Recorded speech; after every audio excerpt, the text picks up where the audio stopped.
से ना मेरी माँ रोई है। पता नहीं अल्लाह मुझसे राजी है या फिर नहीं। मुझे माफ करवा ले अल्लाह से भी, मेरी अम्मी से भी मुझे माफ करवा दे सर। माफ करने वाले का नाम अल्लाह है और माफ करने वाले का नाम माँ भी है। हेलो पापा, पापा मुझे खुश है ना, आज मेरी जिंदगी का सबसे अच्छा दिन है पापा।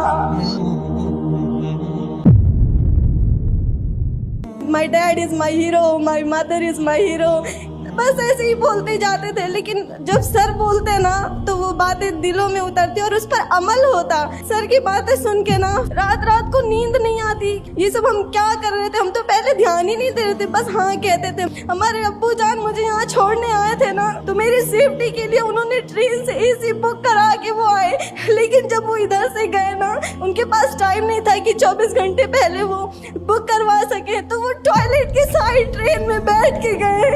मुझे ऐसा फील हो रहा था ना कि बस अब दोबारा कभी नहीं, इंशाल्लाह अपने माँ बाप को कभी तकलीफ नहीं देंगे हम। मेरी वजह से ना मेरी माँ रोई है, वो मेरे लिए ना बच्चों की तरह रोई थी सर।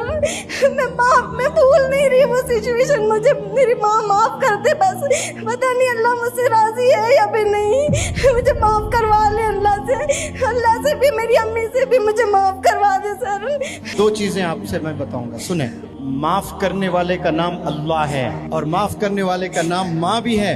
ये भी चीज याद रख लें, माँ हमेशा माफ करने के लिए तुली भी रहती है। आप गुनाह से भर दें दुनिया को और फिर मम्मा मुझे माफ कर दें, पूरी दुनिया आपको जालिम समझे, एक माँ ही है जो आपको बाहों में ले लेगी। नहीं नहीं, मेरी बच्ची ऐसी नहीं हो सकती, माफ कर दे, मैं इसे ठीक कर दूंगी।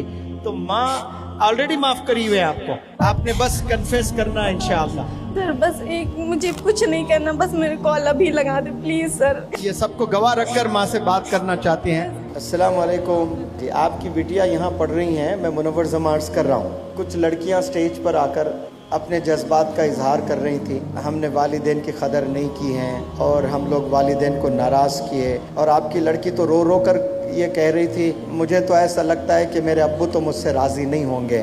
और मैंने इस बच्ची को कहा कि माफ़ करने का नाम ही तो माँ बाप है, माफ़ करने का नाम ही तो अल्लाह है। अच्छा, आप कह रहे हैं ऐसे कुछ किया ही नहीं जो आप लोग नाराज़ हो। माशाल्लाह, ये तो बहुत अच्छी खबर सुना रहे हो आप। इसका मतलब आप तो तस्लीम कर रहे हैं कि आप तो राज़ी हैं। बहुत उम्दा। फिर ये गलत फहमी में क्यों गुजार रही है अपनी ज़िंदगी? क्योंकि ऐसी सोच रखकर भी कुछ बच्चे डिप्रेशन में चले जाते हैं।